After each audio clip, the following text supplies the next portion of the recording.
Mirsa, politik campur tangan dan buah tangan dinilai kerap mempengaruhi demokrasi di Indonesia. Hal itu diungkap Ketua DPR Puan Maharani di pidato sidang tahunan MPR DPR.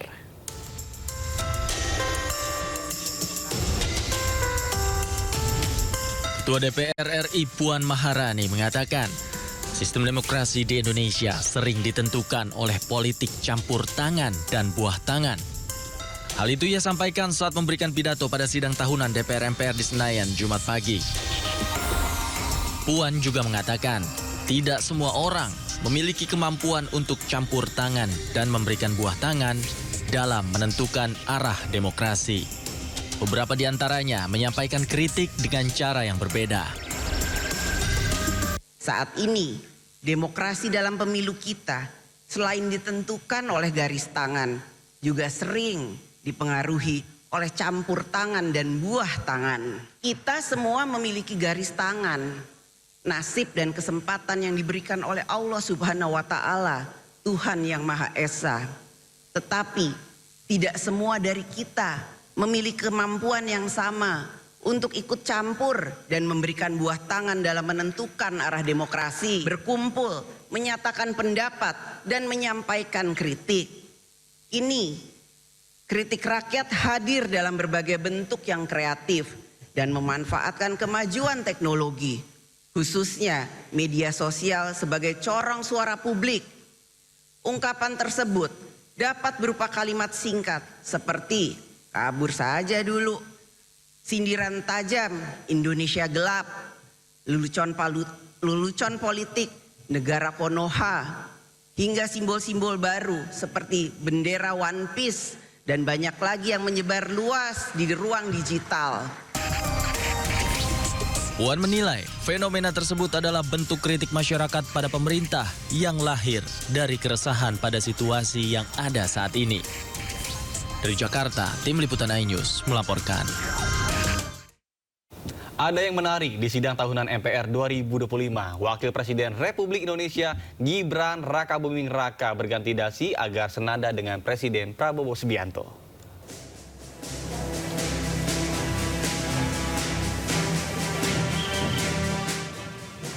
Wakil Presiden Gibran Rakabuming Raka tiba di Gedung Nusantara mengenakan dasi warna merah Jumat pagi. Berbeda dengan Presiden Prabowo yang menggunakan dasi warna biru. Bahkan saat momen sesi foto bersama dengan Presiden Prabowo Subianto dan pimpinan DPR jelang sidang tahunan MPR dan sidang bersama DPR dan DPD, Wakil Presiden Gibran nyaris telat berfoto bersama. Dan ada yang menarik, Gibran tidak lagi memakai dasi warna merah melainkan mengganti dasi yang senada dengan Presiden Prabowo Subianto. Presiden Prabowo Subianto dan Wakil Presiden Gibran Rakabuming Raka kemudian memasuki ruang sidang usai sesi berfoto. Dalam agenda sidang tahunan MPR ini, Prabowo menyampaikan pidato kenegaraan antara lain terkait hasil kinerja pemerintah selama 300 hari sejak ia dilantik pada Oktober 2024. Tim Liputan iNews melaporkan. Presiden Prabowo akan menyikat habis orang besar dan para jenderal yang menjadi backing tambang ilegal. Peringatan keras ini disampaikan saat Prabowo pidato kenegaraan di gedung DPR MPR. Presiden Prabowo Subianto memperingatkan seluruh jenderal hingga mantan jenderal yang diduga membackingi aktivitas tambang ilegal di Indonesia.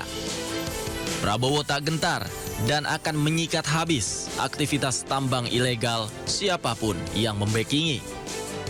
Tak hanya itu, aktivitas pertambangan yang melanggar aturan juga akan ditertibkan. Dan saya beri peringatan, apakah ada orang-orang besar, orang-orang kuat, jenderal-jenderal dari manapun, apakah jenderal dari TNI atau jenderal dari polisi atau mantan jenderal, tidak ada alasan kami akan bertindak atas nama rakyat.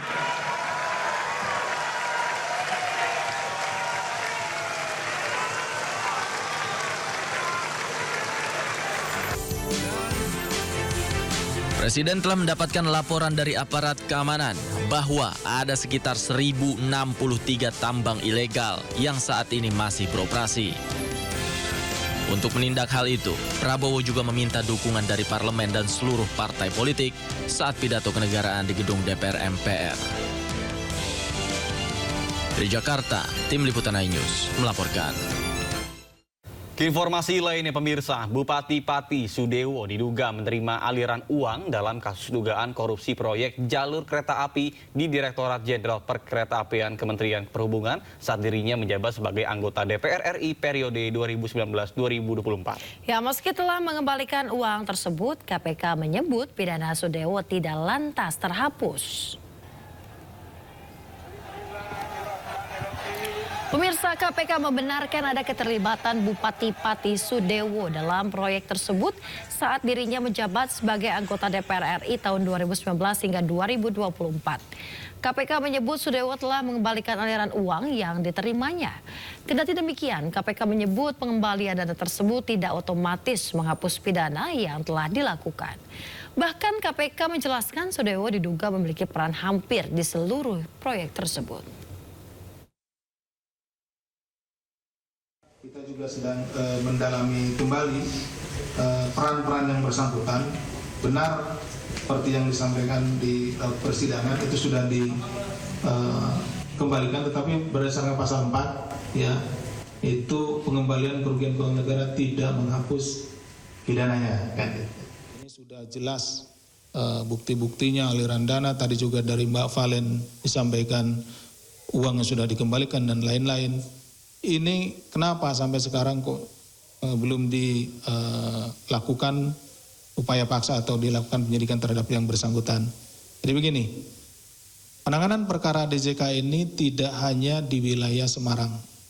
Ya, ini kan yang kalau yang tadi disebutkan Mas Sabir ini itu untuk jalur ganda Solo Balapan Kadipiro.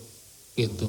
Ini ada juga di Jawa Barat, ada juga di Jakartanya, ada yang penggalan di Semarang ke sini, ke arah Tegal, kemudian ada juga di tempat yang lainnya.